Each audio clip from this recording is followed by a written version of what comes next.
Hello again, you're back. Welcome to the Living in Faith Everyday podcast, the Life podcast. And we're working through the Bible, book by book. And today you've reached the book of Nahum, the book of the judgment on Nineveh.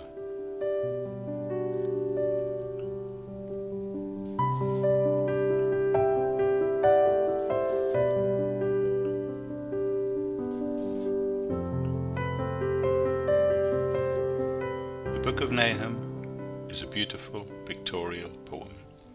Two of the minor prophets ministered to Nineveh.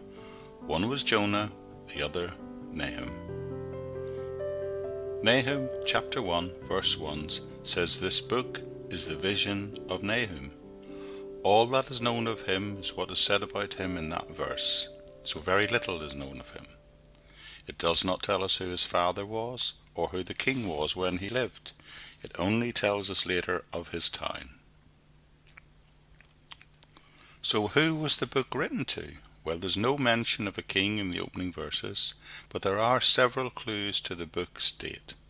Nahum chapter 3 verses 8 to 10 refer to the fall of Nahum, what we would call modern-day Thebes. That was the Egyptian army that fell to the armies of Ashurbanipal in 664 BC. On the other hand, Nahum is seen to predict the fall of Nineveh, which took place in 612 BC. Therefore, Nahum must be placed somewhere between 664 and 612 BC. Nahum, we know, was restored a decade after its defeat, and Nahum's failure to mention this has led many to reach the conclusion that Nahum was written probably slightly before 654 BC. Jonah preached in Nineveh around 760 BC, and the city was converted, but evidently that revival did not last. By the time of Nahum, this is probably about 600 BC, Assyria had reached the peak of its prosperity and power under Ashurbanipal.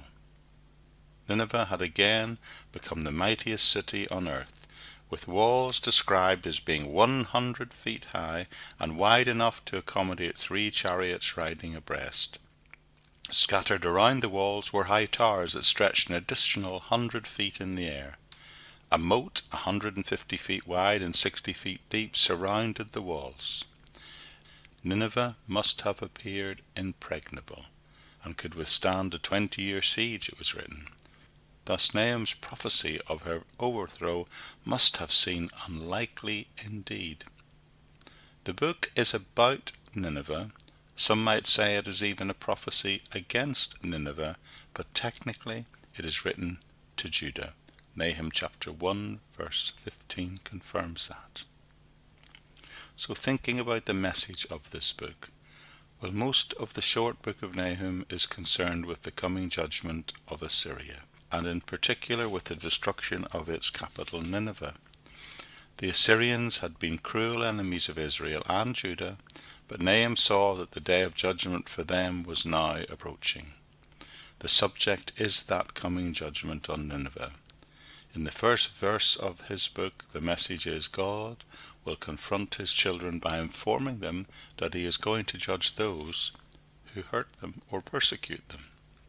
Thinking about the structure of this book, Nahum uses no literary device to reveal the structure of his thought. The content and the story is the only clue.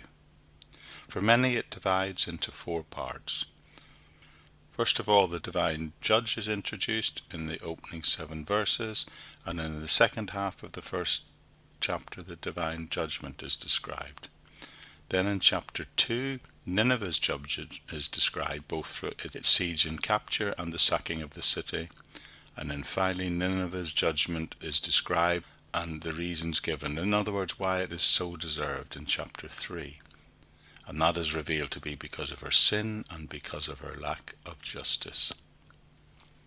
So thinking about why this book was written. Well, the first purpose of Nahum is to condemn Nineveh. Assyria and Nineveh were known particularly for their power and cruelty. Primarily, they were nations of hunters and warriors, not artists, not scientists. Most of their gods were gods of war. Nahum describes Nineveh's destruction in some detail.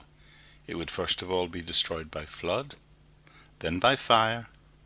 He also talks about how the temples and the images would be profaned, and that the city would never be rebuilt, and that the leaders would flee, and that even the fortress around the city would be captured. The gates would be destroyed, it says in chapter 3, and following a lengthy siege and frantic efforts to strengthen its defense, it would fall. Historical accounts and archaeological finds have verified that what Nahum predicted is exactly what happened. When Alexander the Great marched by in 331, he said there was almost no evidence of its physical existence left, and by the 2nd century AD, not a vestige was seen to remain. So complete was the destruction of Nineveh, the city's existence had almost become a myth for 2,000 years, until its discovery very recently by the archaeologists Layard and Botha in 1842. The second part of Nahum is to justify God.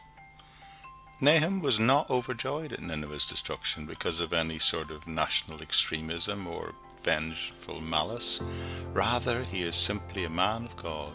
He speaks as one who is wholly concerned with the Lord's cause on earth. His earnest desire is to see God vindicate his holiness and his justice in the eyes of the surrounding nations and the wider population.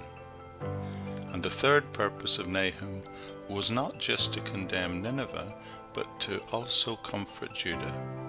The Assyrians had defeated the northern kingdom in 722 BC. Judah had escaped at that time, but Assyria was still at the height of its power. The question in the mind of the Jewish people was, would Judah be punished too at this time? Would Assyria conquer Judah? Nahum, in that sense, brings them good news of a different history. So in summary, Nahum the prophet pronounced judgment on Nineveh, to vindicate God, but also to comfort Judah, which tells us that God comforts his children by informing them that he will ultimately judge those who hurt or persecute them.